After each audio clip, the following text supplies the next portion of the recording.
Ghostcat K at Ghostcat headquarters. Today we're going to unbox an F3X Pro.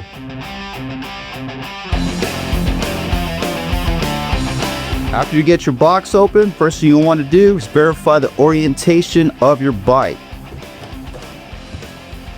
Take out your accessories that are going to come in your Ghostcat F3X Pro. We're going to lift this end up and roll this bike out. You're going to want to take off all the styrofoam, cut off your accessories that are left, hence your kickstand and your front fenders. So first thing you want to do is you're going to notice on your handlebar that we have a 0 center mark right here. That's going to help you align your handlebar to your F3. Once you get 2 started, you do the other 2 without holding the bars. Now that you got your handlebars taken care of, we're going to move on to the rear of the bike and install the rear suspension to the swing arm. We're going to start by lifting up your bike, pulling down the spring, and locating your suspension bolt. You're going to align your suspension with the swing arm, just like that, like here. Take your suspension bolt, send it through, and you put your other side on. There you go, now your suspension's on. Now that we've taken care of the rear and the suspension, we're going to flip this bike over. Now that we got the bike out of the box, fully unwrapped, we're now going to install our F3X front fender. The orientation of our fender is going to be the long side forward, short side back. Then you're going to take your hardware and go through, just get it hand tight, just like this.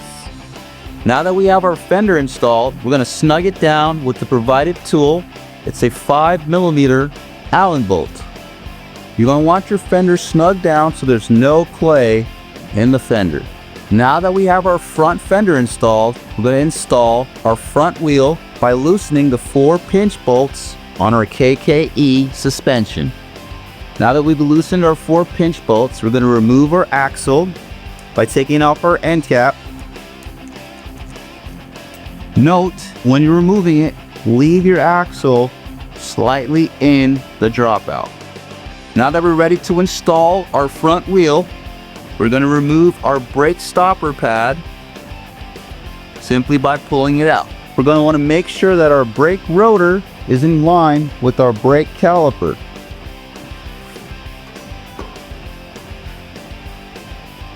It's also helpful if you turn out your shock slightly outwards. Then want to give your axle a slight twisting and rotation motion.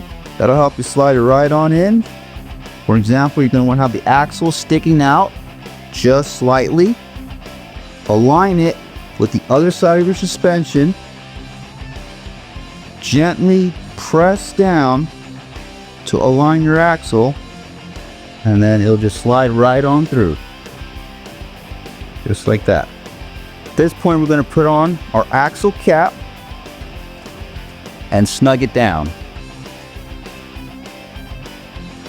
Now that our axle is snug down, we're going to tighten up our 4 pinch bolts by starting with the outside, then moving to the inside until the axle is snug down.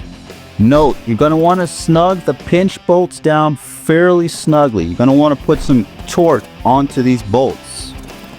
We're going to do the same thing to the other side of our fork. Now that we installed our front wheel, we're going to install our pedals. One thing to note is that the right side of the pedals are going to go on the drive side and the left side of the pedals are going to go on the non-drive side. They're both reverse threaded, so you're going to want to go in reverse to tighten these pedals. If you have some grease, that'll be helpful to get these pedals on. You're going to put a little tip on the threads of each pedal. Now that we've installed our pedals, we're going to install our kickstand. One thing to note, the kickstand goes behind the frame. Take our provided hardware through the frame. These bolts are also going to be a 5mm Allen head. Don't forget to use the included lock nuts. They go on the back side of your kickstand. We're going to install our color display. You're going to find hardware on the back. These are 2.5mm screws. Now that we've removed the screws from the display, you're going to want to make sure your display is facing down with the USB port facing down. Go ahead and rotate it. Install your hardware.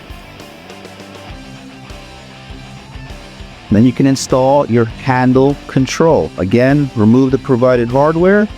You're then going to open and slide over your handlebar on the left-hand side. Go ahead and replace back your hardware.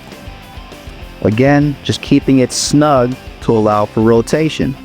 Final step on the LCD color display, so go ahead and plug in your waterproof connector. Again, I'm going to line up the arrows and fully seat the connector. Now we're going to install our Ghostcat number plate. The one thing you want to make sure of is that your main cable harness is behind your F3X headlight. You're going to want your front brake line and your shifter cable here in front of your number plate, free to move. Using the multi-use zip ties, we're going to start by coming in through the back, making a bend, and coming out the back side, leaving a little excess zip tie to be able to wrap around your suspension link. We're going to go in front of our brake line and our shifter cable, setting this down here, and underneath your light. Tilts up a little bit, get you the clearance you need. So want to tighten the zip ties down just snug. Now that we installed our Ghostcat F3X number plate, go and ensure your brake line and shifter cable are in front of the plate, free to move, and have freedom of movement when turning the bars. There you have it, from start to finish, your F3X Pro fully assembled. Now it's time to get outside and enjoy the ride.